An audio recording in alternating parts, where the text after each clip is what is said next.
Welcome to all my devious Dynasty degenerates out there. I love that alliteration.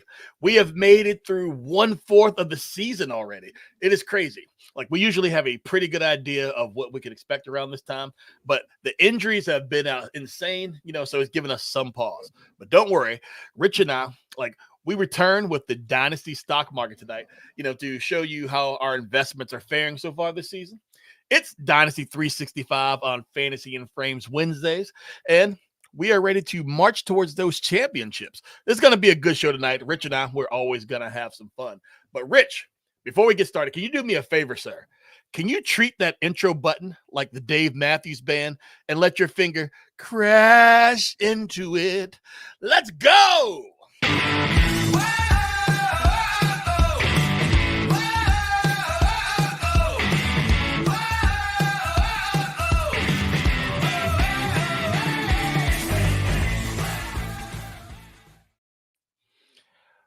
What is up, my friends? Welcome to everyone who is tuning in on YouTube or you're listening to us via podcast. We appreciate you hanging out with us tonight.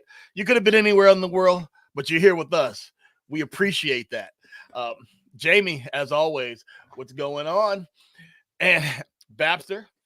Yeah, you're right. We are going to get it. We're going to have a lot of fun tonight. We're going to be talking about some things. It might hurt a little bit just revisiting, seeing where we are, where our stance were at the beginning of the season and where we are right now. Steve, always good to see you, my friend. Welcome to the show. All right. Remember to post your comments, your questions, or whatever you might have in the chat, whether it's about trades, buy, sell. It could be like your lineup, anything. If you want to ask Rich, what kind of product he uses on his beard, he might answer you, but it's probably proprietary, so he probably can't. But we're here to answer questions. Rich, my friend, I feel like I haven't seen you in forever. It's been a long week, man. How you doing? Right. Doing good, man. No, still flying high off that Packers beat down. Ooh, okay. Yeah.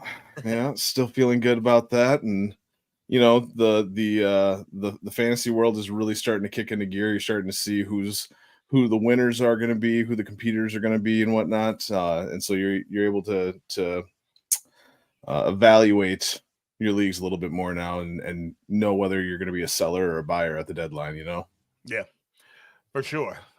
Before we actually get started, Babster Loafman has a question for us. Are we cuffing Jonathan Brooks? So do you mean we're cuffing it's cuffing season, we're scooping him up? Or you mean are we handcuffing him, like a term for it? Regardless, I'll go first because I know where Rich stands on it. Jonathan Brooks, yes, absolutely. Whatever we need to do to acquire some shares of Jonathan Brooks, I think that's what we need to do. Right now, we've seen the last 2 weeks, it appears that Andy Dalton has kind of unlocked that offense a little bit, and it's moving, a little bit forward or whatever. And I really think that Chuba Hubbard, he's doing his thing, but I really feel that once Brooks comes back and he finally gets cleared, because they're definitely taking him slow, that we'll see that juice and eventually he will supplant Hubbard. But that's just where I'm at. Rich, real quick before we answer the second part of this question, what do you think about Jonathan Brooks? Yeah. No, I love Jonathan Brooks. I really do. He was RB1 coming out of this draft class for me. I'm excited to see him out on the field. That injury that he went through, it was a big injury. So we'll see if it takes him a little while to get up to pace and everything like that. But I'm excited. I really am. I can't wait to see what he does. Yeah, me definitely. And I think he made the right choice of holding on to Jonathan Brooks there. 100% agree with you there. If I wouldn't even have to read the second part of it after I see Emmanuel Wilson. Okay, yeah, Brooks all day. So yeah. So hopefully it all works out, but we're thinking that it will. All right, guys. So let us go ahead and get into the show tonight. It's Wednesday. We're itching. We got the itch. We're ready for Thursday night football coming up tomorrow, but we're going to start off with our first topic. We're going to get into the news and nuggets of the week. It's been kind of weird, not a whole lot's coming out, but mainly we're going to talk about some relevant injuries, whatever. So the first thing we're going to talk about, first injury that we want to talk about tonight is Rashee Rice. All right, so if you saw that play and everything happened, first of all, Mahomes made a terrible throw. I really have no idea who he was throwing it to. if he was impersonating Skylar Thompson or something. I really don't know. But it was a horrible throw, easy pick. And then on the return, he's going to make the tackle, and he takes out Rashee Rice's knee. Like, it was sad. Hate to see that happen. But, all right, so Rice right now, he's on the shelf. We don't know exactly, how severe it is or whatever. But how do you feel about that? I'm holding on to him until they release some kind of news right now. Especially, I mean, obviously in Dynasty, you're holding on to him. Sorry, I'm thinking redraft too. Got to get my brain right. Got to flip those gears. Yeah, no, I'm not too worried about him long term or anything like that. I mean, this season it's obviously going to suck. You're probably, the way that it looked, I would be really surprised if he comes back fine from that without any injury. But some people did have a good point about the fact that usually if it is a severe injury, you find out about it right away. The team usually lets out the news right away. So the fact that they're kind of keeping it under wraps makes me wonder if maybe they're trying to play some shadow games, and maybe he's all right. And it was just a really scary moment in what was probably Patrick Mahomes' worst play of his career. Yeah, I mean, I agree with you there. Like, I hope that you're right. Like, I kind of hope the same, that it's not as bad as it looked or like what we fear it might be. And yeah, Dynasty 100% holding on to this guy, like in your redraft leagues and everything. Like, wait and see what happens or whatever. He still might be more valuable than Carson Steele. Boom. Oh. But we got a question. Well, let's stop talking about that. We got a question, Rich. From Jamie, he's asking, like, he's saying he got offered Mark Andrews today for Tucker Kraft, 12-team Superflex Dynasty. He says it seems like an obvious accept, but he needs opinions. His other tight ends are Hawk. He's got Dulcich. He's got Theo Johnson, Jelani Woods. He's got Cade Stover, and he's got Mr. Strange. I'll go first because I just want to, I'm going to give you time to just mull over it a little bit. Yeah, that's an absolute except for me. Like, I'm not really thinking about it at all. We have seen what Mark Andrews can do, and this season has been kind of crazy, but, there's so much going to it. But with Tucker Kraft, we've also seen not the picture of consistency, but we know what Andrews can do, and absolutely I'm smashing that either, regardless of who the other tight ends are. I'm taking that. Rich, what says you? Yeah, I'm right there with you. I mean, I kind of like what Tucker Kraft is doing, but I still, that upside that Mark Andrews brings to the table, like it. I know that things right now seem really bleak, but everything seems bleak right now when it comes to tight ends. So I'm still in the mindset of something's got to give. Something's going to change. I don't know what exactly it is, but I do think that Mark Andrews will get it together at some point here. And I mean, he is dealing with an injury and whatnot that I didn't realize, like that car accident that he had.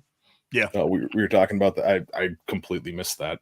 So, so, there is some trepidation there, but overall, yeah, I mean, what he could potentially give you over Tucker Kraft. Mm-hmm. Absolutely.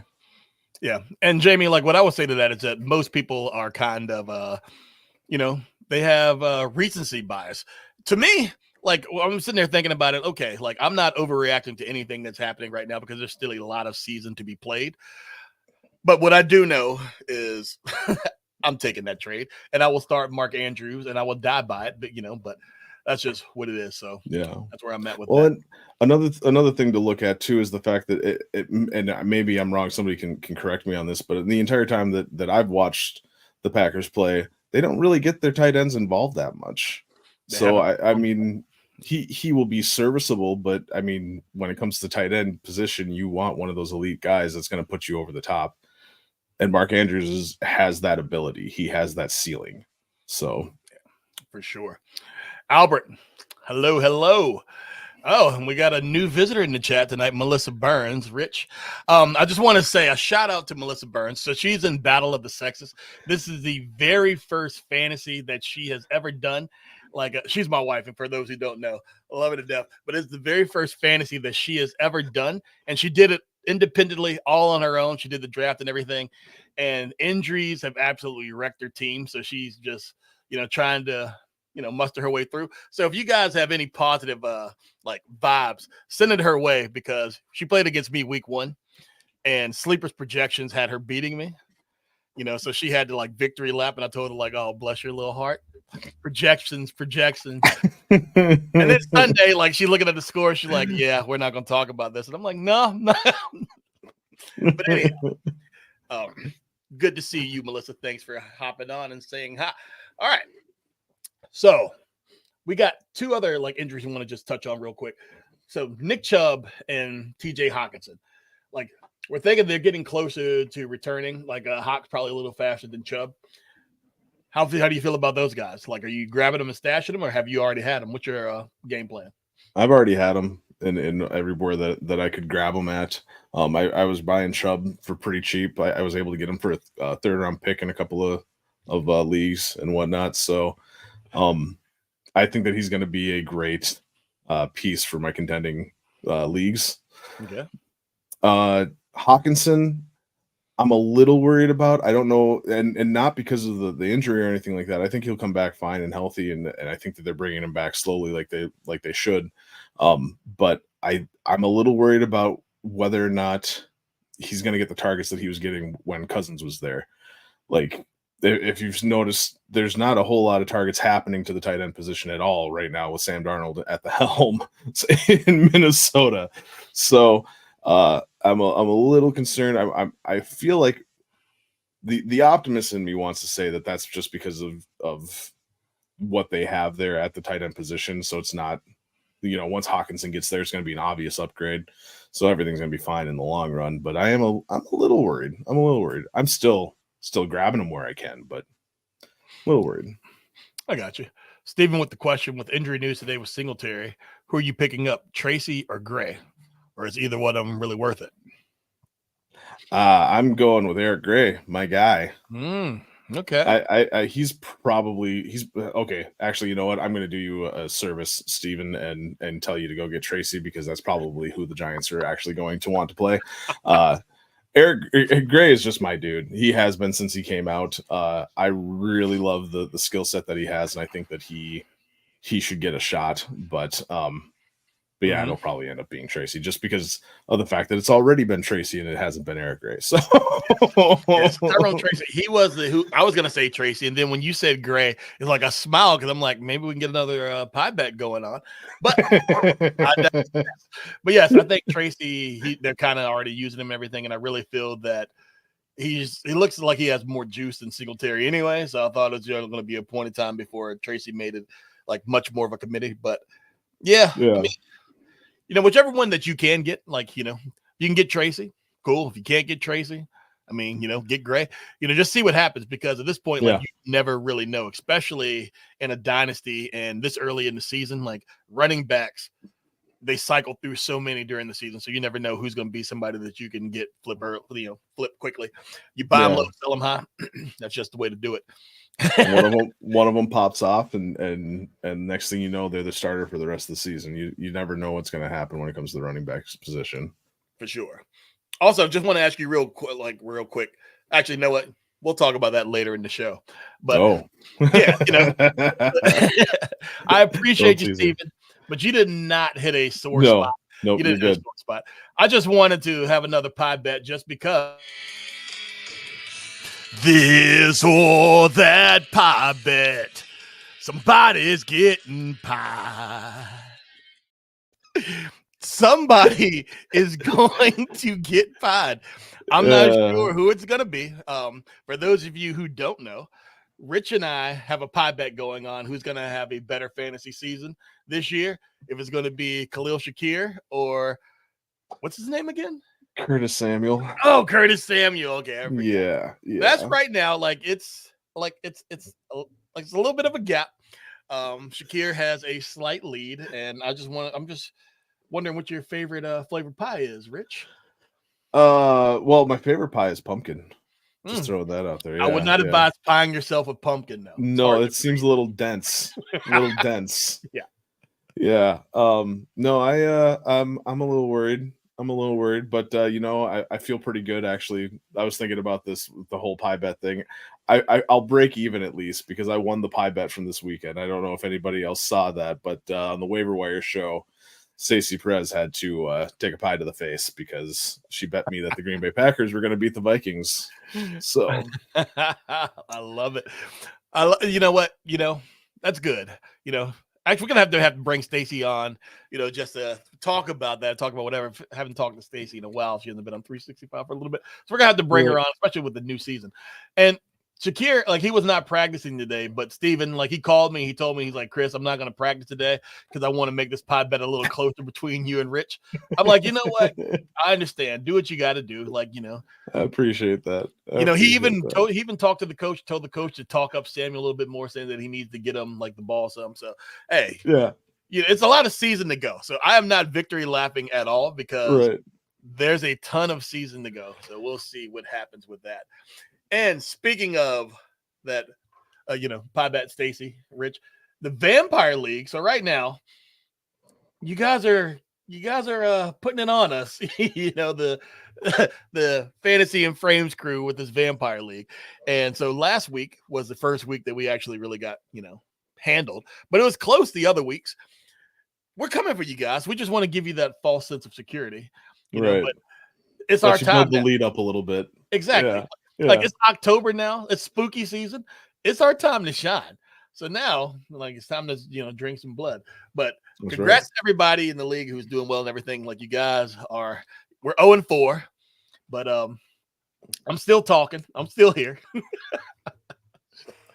There's a lot of that tonight. There'll be a lot of that tonight. We might be 0-4 in the stat sheet, but we're still coming. Exactly. I ain't hear no bell. Rich. All right. So before we get to our Dynasty stock market or whatever, let me ask you this. So we're going into week 5. Quarter of the season is already done. What's intriguing you? What are you looking forward to coming in week 5? What's intrigued you the most? I should ask. So, I mean, it feels like this is the easy play, but honestly, I'm really interested to see what the Chiefs do at receiver now with Rashee Rice being possibly out for who knows how long. Who's going to step up there and be the guy? Is Xavier Worthy going to make my dreams come true and and be that rookie of the year that I think that he can be? Or is it, is somebody else on the team going to pick it up? Is Juju going to leave off or pick back up where he left off and be a guy that Mahomes can trust in? I really do think that Kelsey's going to have to become more of a focal point for them, which hopefully will translate into good things for fantasy. But yeah, no, I really do want to know what's going to happen. That's always the question. That's what we've been asking since Tyreek Hill left. Who's going to be the guy? That is true. Who's it going to be? Yes. And to your point, so many people were just saying oh man, they have to do something because their receiving core is terrible now. I mean, a couple of years ago, when MVS was your number one wide receiver, it was worse, so at least they do have something. But I think that Travis Kelce, like you said, is going to have to be more involved. I think Juju is going to have to do his thing. If they do go out and get a wide receiver, if they go and get somebody who does what Xavier Worthy already does, you don't have to worry about that guy. But if they go and they get somebody who does kind of like what Rashee Rice does, and they're doing crosses or over the middle and the slant and goes and all that stuff, somebody who has yak ability, then you might want to pay attention to them a little bit. But just because the Chiefs signed somebody does not mean that you need to run and get the Chiefs. But if they sign Hunter Renfrow, I am extremely intrigued just because Renfrow, South Carolina, stand up right down the street. Went to my wife's high school, actually, and not at the same time. But, that would be lovely. For me, what intrigues me the most going into week 5 is, the top team. So there's a changing of the guard, it looks like. Well, Kansas City is still there, but Kansas City 4-0, but they really could be 0-4 because they have not looked dominant in any game. And really and truly, I feel like a couple plays going the other way against them, then they have losses on the record. So I'm not really sure about that. Buffalo looked absolutely dominant when they're playing against the worst and the second worst team in the league in Miami and Jacksonville. But then they play, they didn't play Baltimore. They just played, Henry, and he's like, get back, little boys. Let me show you guys how to do this. And then Minnesota, so Minnesota's coming out there 4-0. Minnesota looks phenomenal, and I'm so happy to see what they're doing. But is their schedule easy? Have they played some teams that aren't really that good? So a lot of people are saying 49ers are the only team that they played, and the 49ers aren't the 49ers of old. Well, I don't know. But then you look at other teams like Detroit. So I just really want to see who really is going to go for the crown, because right now I feel that it is wide open. I can't tell you definitively that one team is more dominant than anyone in the league right now. Right. Yeah. And, so yeah. Justin Watson season. You know what? You're right. Justin Watson always does this thing, and yeah, he's going to be a thorn in the side for a lot of people. But go ahead, Rich. I'm sorry, I didn't mean to cut you. No, it's okay. I was just gonna say you're right. There's some questions about whether or not the Vikings are who they are looking like they are. So I'm loving it, but I am trying to keep myself expectations tempered. Okay, so that's good. So yeah. You remember the beginning of the season, so every guest that we had on, when they expected me to rave about the Dolphins, and I'm like, no, the Dolphins are a team that will make the playoffs and get bounced in the first round. And I was saying that expecting them to not have so many injuries so early. Yeah. But, they are not good. So if you have realistic expectations with your team, like what we're going through right now, it doesn't hurt as bad because I didn't have delusions of grandeur. Although what I did realize, and I feel like every Dolphin fan should have realized this also, not even Dolphin, anybody who watches football, Tua Tagovailoa is much better than anybody ever thought he was. Because look at that team now. Right. So everybody says that McDaniel and that Kyle Shanahan system, whatever, any quarterback can run it. Apparently not. Yeah, no. Yeah, I don't remember who it was, but I saw somebody say today that nobody better ever say that Tua was a system quarterback again, because obviously not. Yeah. Yeah. At this point, Miami should just trade for Trey Lance to see if he can run that off.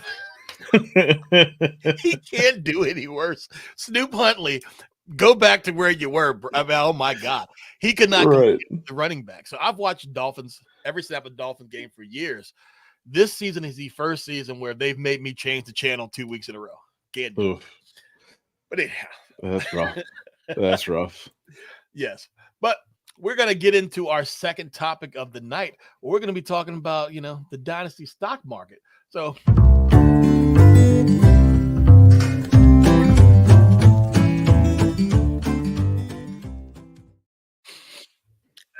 that really gets you in the feels. It just feels good, right? I want to be on the porch drinking lemonade in a rocking chair. That's just how Right. Yeah. No, but we want to make you feel good before we start talking about players whose stock we are really low on right now, whose stock is tanking. And we're going to start off with just going to be talking about rookies. So, Rich, can you give me one rookie whose stock is real low for you right now? So somebody that I thought was going to be, and maybe I went with this in a different way than what we meant to talk about it. So correct me if I'm wrong here, but the way that I was looking at it, somebody that I was really high on going into this year was, I thought that Ben Sinnott was going to be a much bigger part of that offense than what he's been. I thought with what Cliff Kingsbury does, I thought for sure that he was going to get Sinnott involved early and often. And that has not been the case. He's not been an immediate impact player. So it looks like it's going to be one of those typical tight end situations where it's going to take him a little while to develop. Maybe he'll come back in a couple of years or so. I can't tell you how many places I overdrafted him thinking, yes, this is going to be perfect. This is the tight end that you really want. I mean, the Senator, he looked good in the preseason or whatever. So first of all, let's just say, no, you did not look at this the wrong way. Yeah. So the way you did it is absolutely perfect. It's the way it's intended. But for me, I'm low on every rookie always. So when rookies actually do something, then I'm like, oh, they exceeded my expectations. But every rookie, I'm already lower than most people are. That's just, me, because I need to see what you do in the NFL. You need to prove it to me. And then if you prove it to me in year one, then I'm coming your sophomore year is okay, do it again, because outliers happen all the time. That's kind of how it was with Puka. That's kind of how it was with Laporta. And right now, I'm not hurting as bad as the rest of the fantasy industry because I wasn't drafting those guys early like everybody else was. I'm content fading. But anyhow, for my guy whose stock that I'm really low on right now is Bo Nix. And you know what? I watched Bo play like a few games this season, and I commend him for hanging in there, like taking those hits, like he's taking his lumps, and he is trying. It's just that he's not playing well right now. And, so the offensive line isn't doing him any favors. It's just, it's really ugly to watch. What it is surprising about him is that he can run the ball. So he has a rushing floor, which I was kind of surprised about. I mean, another positive that he has going on right now, he is starting, so he's already doing better than Drake May is, and JJ McCarthy, he misses because of injury. And he's a rookie, so he's going to have those growing pains. I just hope that it's not amplified because I don't think Sean Payton is a coach for today's NFL. What he did back with New Orleans and Hall of Famer Drew Brees, that was one thing. And I think everybody just expected him to be so great because of his name. But he's showing to me that he is not ready for today's NFL. It's completely different. Like the way the football's played is not the same as it was, 8 years ago. So that's one thing. The negatives, like he has interception. He throws some interception. He has some one dropped, and he has some really bad ones. Just like, what are you doing? And his coach hasn't put him in good situations. But on the season, he has 60% completion percentage, something like that, for 660 yards. He has 1 touchdown. He has 4 interceptions. I mean, but he is doing what he can. He is putting his body on the line. He is getting those tough yards. I just hope he protects himself a little bit better, especially taking some of those big hits, fighting for yards in a game that you're going to lose. Doesn't matter. Right. The game against the Jets, like he won that game. I was just going to say, yeah. He won that game breaking NFL records for like such poor play. At one point in time, I think he was like 4 for 7 or like 4 for 7 for -7 yards. Oh, yeah. Right.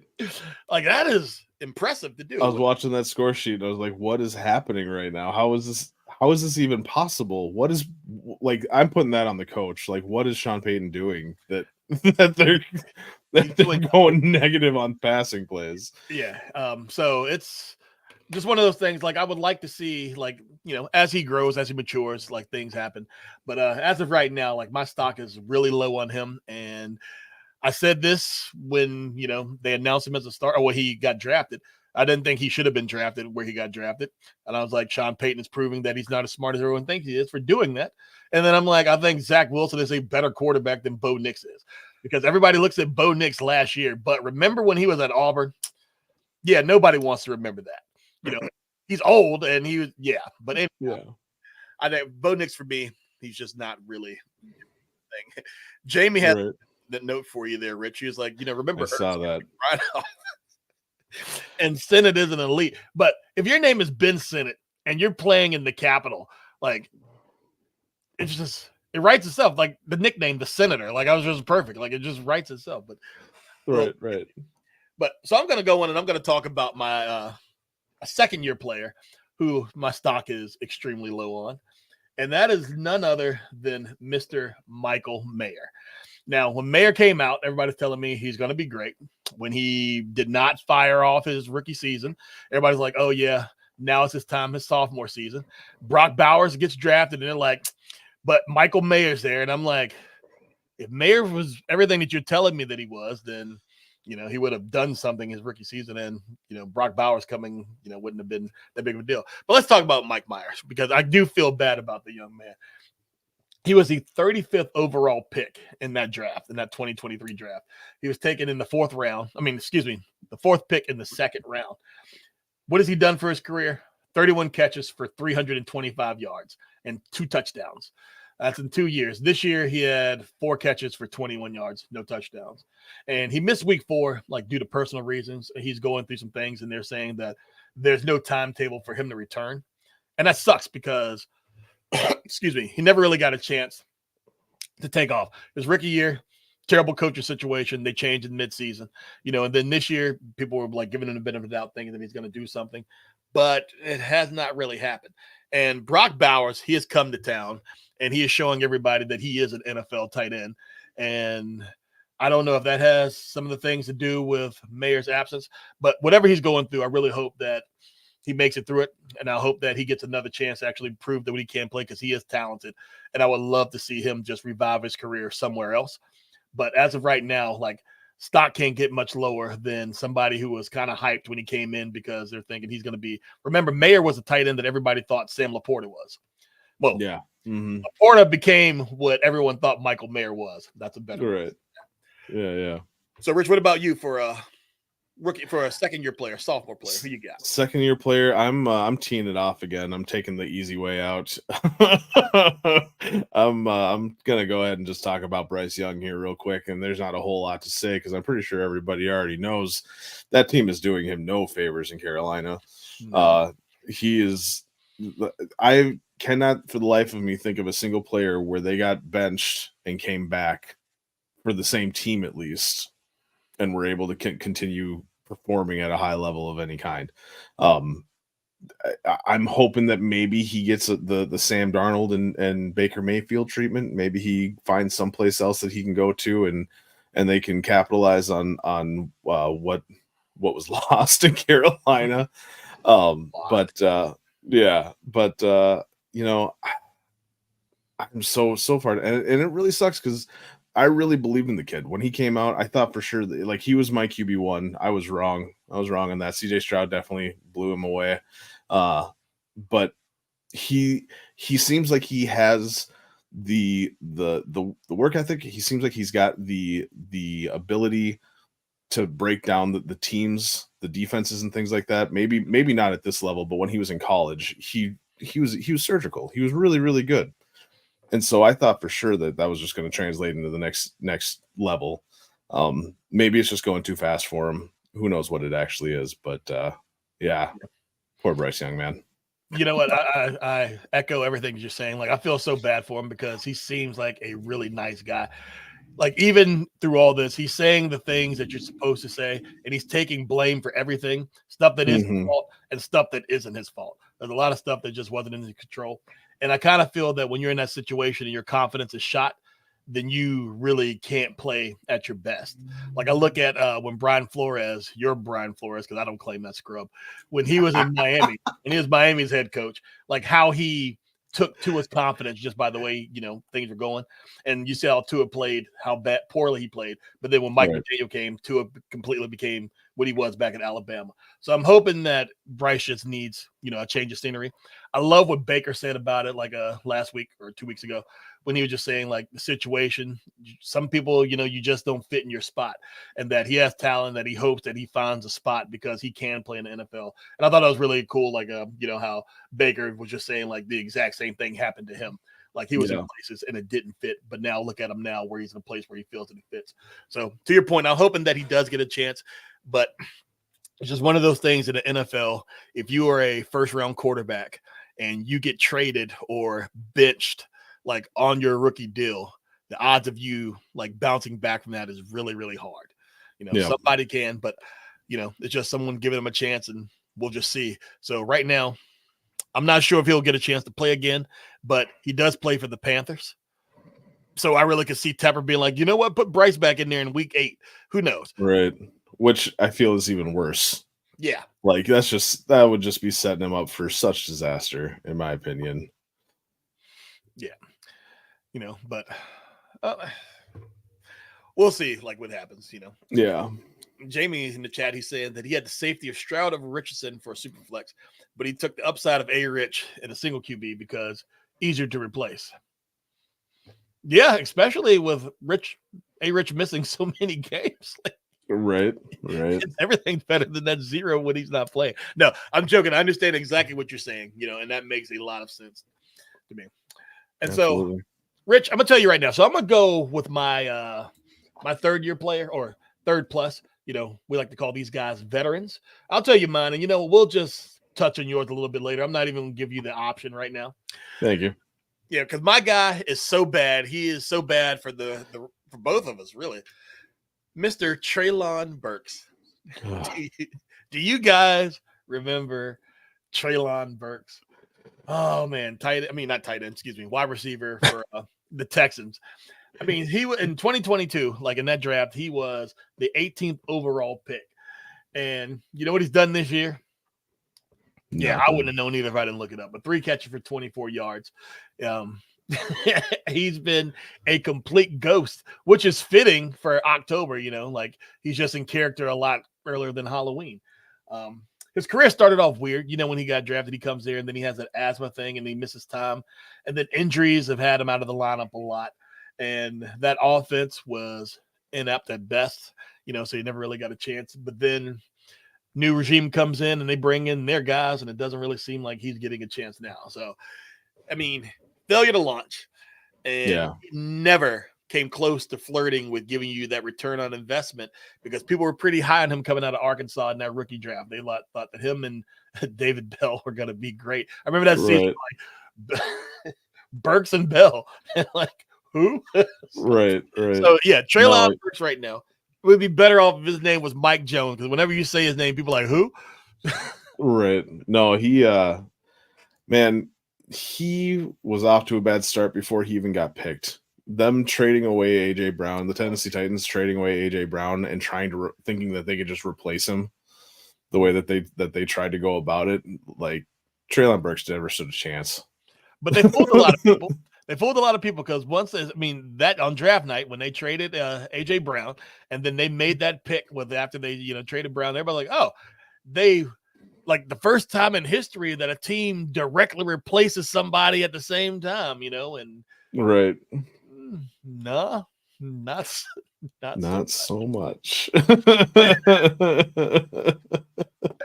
But you know what? So now we talked about, some players who were a little bearish on that we're trying to avoid a little bit. But now let's get back into the stock talk of some people we're a little bullish on. We are trying to eat these guys up, or we're like really high on like what they're doing right now. So I just talked about Treylon Burks. So I'll let you go because I skipped you last time. Yeah. And that's I appreciate that. So I'll give you honors on this go. Like, who's your rookie, Rich? Well, so last time when the stock was down on a rookie out of Washington, let's talk about a rookie in Washington where the stock is way up. Okay. Jaden Daniels did not expect him to. I thought he was going to be good at the next level. I did not expect him to be as good as he has been. And granted, it's a really small sample size, so temper expectations and everything, of course, but he's putting up 23.7 points per game. And that is phenomenal numbers for a rookie quarterback, let alone one that is, no offense to Jorge or anything, but one that's playing in Washington. Wasn't really seeing it working out for him in Washington this early. Like he is putting that team on his back and is just showing up. So, and plus you got to look at this rest of the season too. For people that have him on their teams, like if you can go and get him this season, good luck. Go ahead and try. But the rest of the season is kind of a cakewalk for him. So he's got a couple of tough matchups, but for the most part, he's looking good. Clear sailing. Yeah. You want to know, so Jaden Daniels, I'm in a 14-team Superflex, and I drafted Jaden Daniels because it's a rebuild, turn the team around or whatever, which I'm 3-1 in it right now. So do that. But I drafted Jaden Daniels and I'm like, all right, so I'm going to have Jaden Daniels. Like he was one of the 3 quarterbacks that I had. I got a trade offer. Jaden Daniels, I'm giving him up, but I get Jalen Hurts in a second back. And what would you do? Like, let's rewind 5 weeks.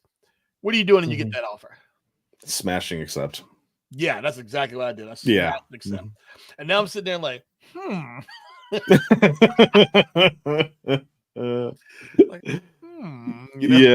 Yeah. We'll see how the season going, but it's looking right now because you just look at what's happening. You look at the body language. Jaden Daniels looks like he is the truth. But but yeah, I'm glad you agreed that you would have smashed that because that's exactly what I did. Yeah. So this year I had Jamie. He's saying this year he had Jaden Daniels over Caleb Williams for the same reason as Richardson versus Stroud comment. That makes it good. Yeah. Well, Jaden Daniels, love watching him play, but watching him get hit is so scary. He's tough because he takes some shots. Yeah, no, that's the one. I'd have a hard time being a fan of his team, just because every time I'd watch him run, I'd just be like, "Oh god!" What are you doing? Slide. But yeah, he doesn't know how to slide, and I feel like he's gonna get hurt like tumbling because he doesn't know how to slide. Which still Who was it blows that my mind. who was it that they gave a slip and slide to? Who was that? Oh yeah, who was that? Dang, I don't know, but Zach whoever. Wilson? No, Was Caleb. it? They had it out there on Oh, hard. yeah. They need to get Jaden Daniels a slip and slide. Yeah. Caleb needs to hand it off. Yeah, like but for me, all right. So a rookie that I'm really high on right now, and it's just kind of funny that we're just sticking with teams. It really seems like tonight. I didn't realize that till right now, but I'm staying out there in the desert in Vegas, and I'm going with Brock Bowers. I'm staying in the same position. I'm going from Michael Mayer to Brock Bowers, and like I like what Brock's doing. Like I coming into the season, I was like, Brock is going to be good. He's going to be a good NFL tight end. At some point, I'm like, his rookie season, I didn't expect him to actually be thriving as much because I figured that whether it's going to be Gardner Minshew or Aiden O'Connell, both of them like to lock in on a receiver and pepper him. And we know that Devontae Adams, who was there at the time, we don't know what's if he's played his last down there or not, but I thought that he was going to command like target shares because he always does, and that would leave Brock wanting a little bit more. But after Adams, moves on, then Brock will take over. But right now, he is currently the tight end 3 on the season. Now I say that, and that sounds really great.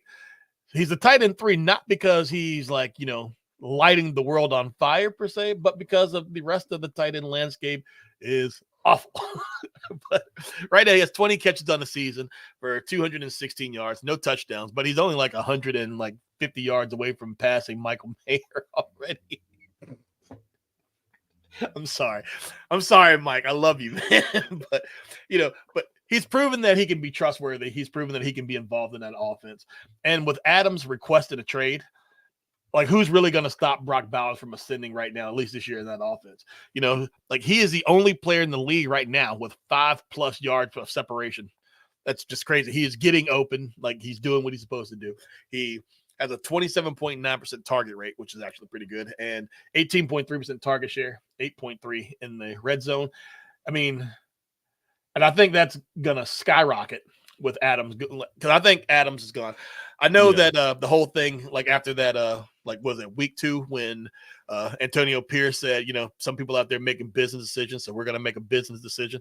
To me, that put me on high alert, like, oh, we might be seeing Adams doing something. Then he gets that hamstring injury, and now he's requesting the trade. And so we don't know what's going to happen with that. One quick thing about Adams. I really do hope that the Jets spend a lot of money to get him. I hope they just give him a lot to get him just so they can make their diva Aaron Rodgers happy. And then he goes there and whatever they do this season. But then they're looking at that $36 million balloon payment that they got to give this guy next year. I really hope they do that, because paying Aaron Rodgers what they tried to pay him and then Devontae Adams, oh my God, that would just be great, because Jets do Jet things. But so before we get to the next one, Augusto says that his running backs are Brees Hall, Alvin Kamara, Jerome Ford, J.K. Dobbins, and Kareem Hunt. And his wide receivers are London, Neighbors, Godwin, Pittman, Deontay Johnson, and he has Brock Bowers. So, Rich, I'm asking you, would you do London, Deontay, and Godwin for Tyreek? So one of those 3 for Tyreek. Excuse me. I was thinking a lot about that. Honestly, the way that things are looking right now, I don't think I do. I honestly, the only one, the one that I was thinking was maybe Deontay Johnson for Tyreek, because that just feels like it's a no-brainer, right? Like, Tyreek Hill is just so good, so electric. You get the ball in his hands. They're going to find some way to get the ball in his hands so that he can do what he does. And that's if he's still on the Dolphins. There's a lot of talk about maybe they start to tear things apart with all the injuries that they're having, and their season's maybe already over.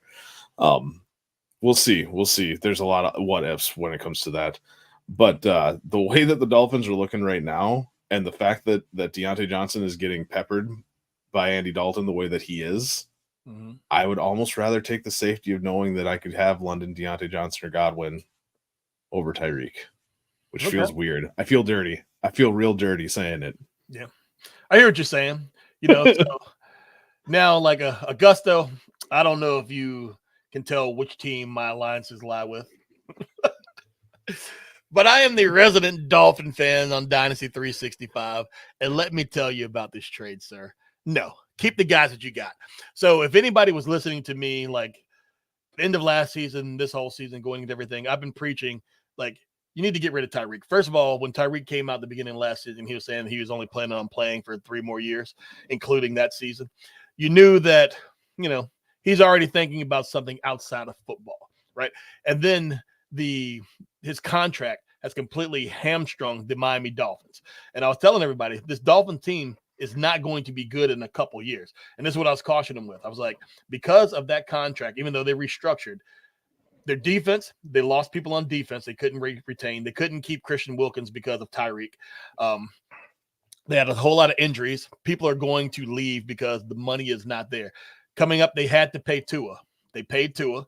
And they're pretty cash strapped. So you're looking at the amount of money they're paying for Tyreek, the capital they invested in Jalen Waddle, and then having to pay, Tua just because when his contract comes up, there's not a lot going around. That team is not good. And right now, without Tua, like, I don't blame you if you're not watching the Dolphins play like without Tua because it's been hard to watch. It's not even like a Division III college team to me. Like, they're terrible. They can't move the ball forward at all. And Tyreek is suffering. And if you look at Tyreek on the sidelines, he's pissed off. So Monday night, he wasn't happy. Like, Snoop Huntley's overthrowing him, and you can see he's clearly frustrated. And so it wouldn't surprise me if he wants out of Miami very soon or if he just hangs it up. So if I'm in your situation, Tyreek is already like past that age apex. We know that he's looking at not playing too much longer. No, I'm keeping those younger guys who are actually more trustworthy right now because we don't know when or if Tua is coming back. And I can't see Miami fixing that quarterback situation in the next few weeks, But whoever has Tyreek, I feel like you still got to start him because he's going to have a blow-up game in somewhere, but it's going to be the time that you bench him because he'd be giving you like 6 points for the other weeks. Right. Well, and like you look at what your receivers are doing too right now. I mean, London, not so much. He's just a little bit under Deontay Johnson, which is saying something, seeing as how Deontay Johnson finally got a quarterback. But what Godwin is putting up, he's wide receiver. What is it? 6 wide receiver 6 right now on the year. Yeah. Like, he is putting up numbers. Mm-hmm. Keep them all. You're doing fine. That's a good team you got there. That's a good point, Rich. So if you got a good team that's doing something, like, no need to break it up. Like, yes, the hope of what Tyreek can be is great. But the thing is, I can't tell you like when to expect him to like deliver on that because watching the Dolphins play without Tua, it's ugly. Like, the only person that you really can kind of trust is Achane. And now teams are realizing that, oh, you stop him, then what are you going to do? Because we can't pass the ball. So. Yep. And I say we like I'm out there playing, but I'm talking about the Dolphin fandom collective. That's the we. Yeah.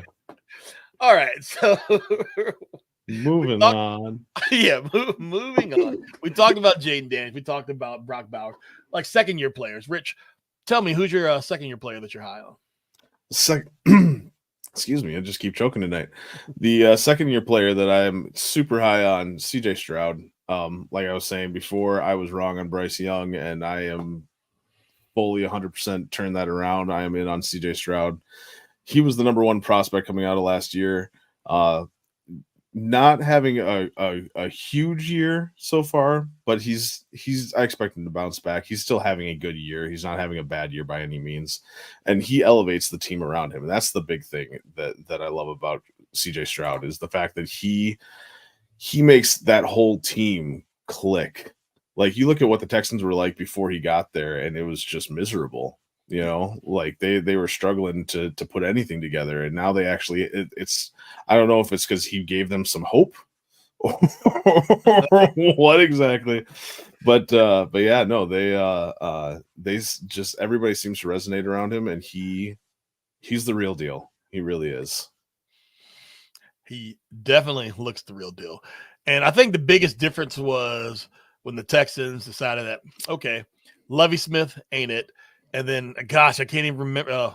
I feel so bad because I can't remember his name. but the coach that nobody had heard of, they brought in just to be a lame duck until they could get somebody that they wanted. He was like on staff for the Ravens for the longest time, but yeah, he was hired just to be fired like soon after that. But when D'Amico comes in there with a new regime and everything, and then they actually have some picks to draft some players who can play, then things change. But Stroud has actually been a stud, and I enjoy watching him play. Yeah. For me, the second-year player that my stock is pretty high right now, and I fought it for a long time, is Jaden Reed. Jaden Reed, he was drafted like number 50 overall.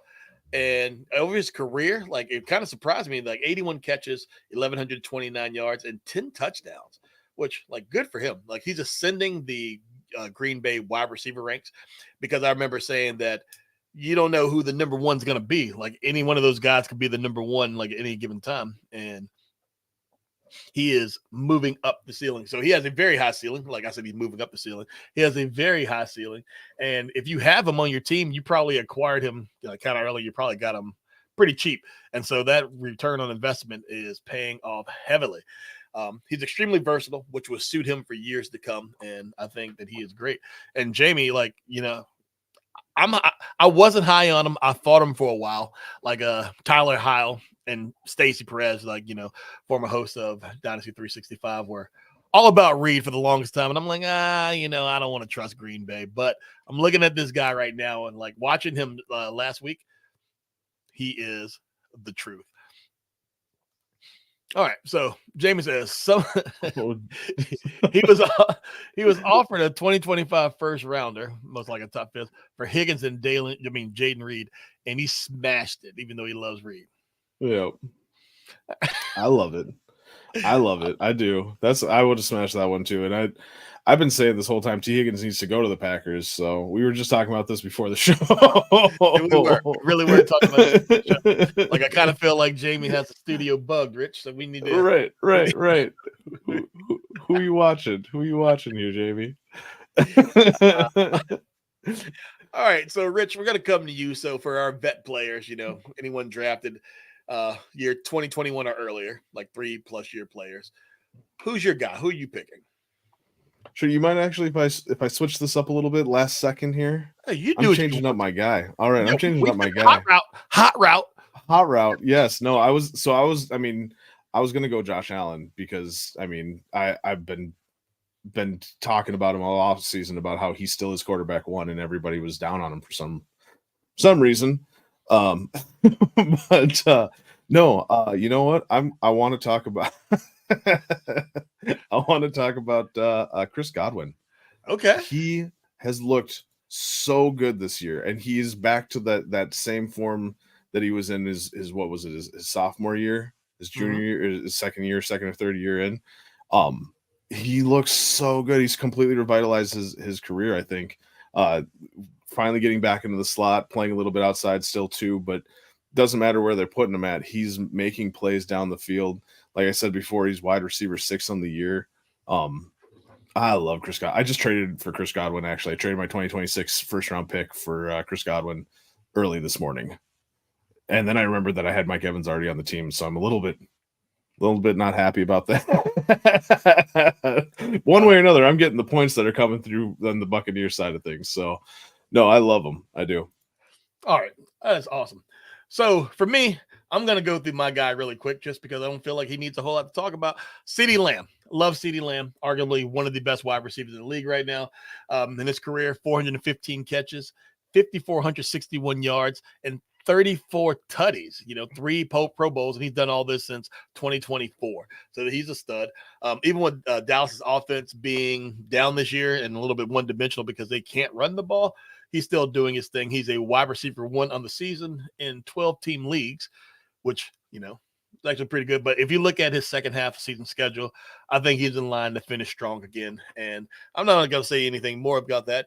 I ain't going to argue with y'all. CeeDee Lamb, that's who I like, okay? My stock is high on CeeDee Lamb. Love it. What more is there to say? Yeah.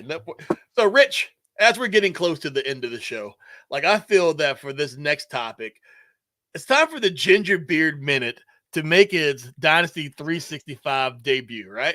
So, Rich, in this minute, like we're gonna give it to you. It's all about you, right? So you can choose. Do you want me to give you rapid fire questions and you just answer them not knowing what's coming? Or do you just want to like get on your soapbox and do a little rant? I want to get on my soapbox. I was ready for this. You're ready for this? I was ready for this. We skipped me earlier so that I could be ready for this moment. Okay. All right. So, Rich, Fantasy and Frames proudly brings to you a Dynasty 365 production. The Gingerbeard Minute.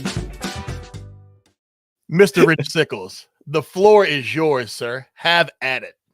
All right. Well, the floor is mine. And you know what? I want to talk to y'all about my guy, Kyle Pitts. I was so high on Kyle Pitts this season. And I need to first off just get it out of the way and say, I'm sorry. I was wrong.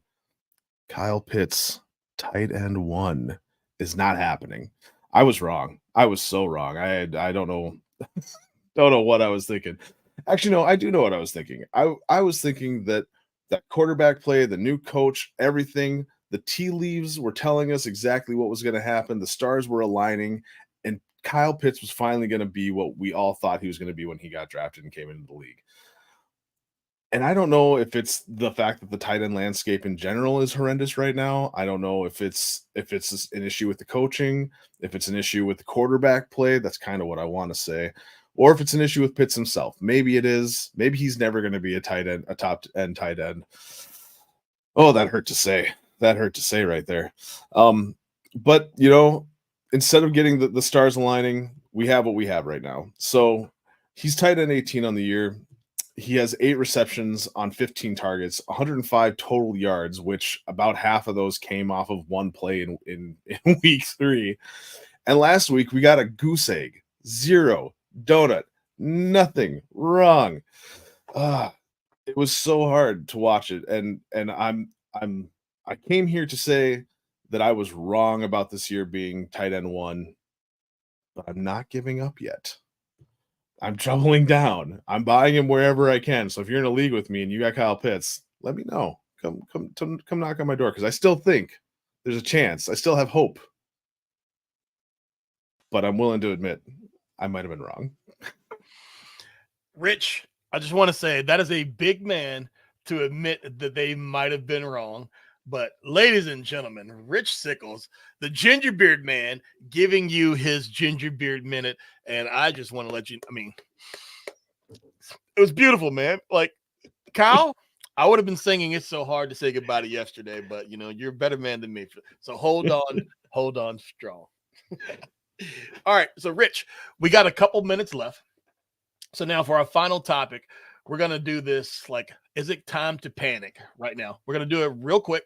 You know, no analysis needed behind it. We're just going to go, are we panicking or are we staying holding strong? All right. Christian McCaffrey. Yes. Me too. Panic. Andrews and Kelsey. I went yes and no. Okay. All right. Yes and no. For me, yeah, yes and no. I'm with that. Well, actually, I'm kind of maybe and no. See, I can't do that. All right. So Laporta, I was worried about him at first, but then last week he showed me that he can still play. So I am not panicking Laporta. How about you? Nope, not at all. Amari Cooper. Yeah. Jerry Jeudy. Yeah. Curtis Samuel. Yeah. What about cool Joe Burrow? No, not a bit. Yeah, I'm not, worried on him either. All right, guys. And with that, before we leave, Jamie in the chat said that another guy offered him a 2025 early second for Connor and Connor for Chuba last week. He was expecting a second before Brooks comes back. Okay, I mean, that's not bad. Yeah, it's not. Panic on all the Browns. They suck. But with Chubb's coming back soon. Yeah, Chubb's coming back. Yeah. Oh, yeah. And earlier you said that, like you pay a lot of money for Chubb. But anyhow, that is another episode of Dynasty 365. Thank you to everybody who supports us. Very, very much appreciated. Thank you to everyone who watches on YouTube, or if you're listening to us from your favorite podcast platform, we salute you. Follow us on Twitter. He's Rich Sickles GBM, and I am Dynasty Deviant. You can find us at the website, fantasyandframes.com. Subscribe to the show on YouTube or wherever you consume your favorite podcast. While you're there, please like, comment, subscribe, and leave a review, because we like to hear how lovely we are. Be sure to like Fantasy and Frames, all of our shows. On Wednesdays, we lead it off. We're Dynasty 365. We got you covered for your Dynasty needs. Following us, it's Fourth and Frames for all your redraft content. And behind those guys is Shoot the Gap. They got the IDP content on lock. And on Tuesdays, tune in for Rich as he pies more people, for the Waiver Wire show. Again, thank you so much to our viewers, to our listeners, and everybody who's in the comments. You guys really make it special. We wouldn't be here without you. Good night, everybody. Now let's go out and dominate those Dynasty leagues. Rich, take us out.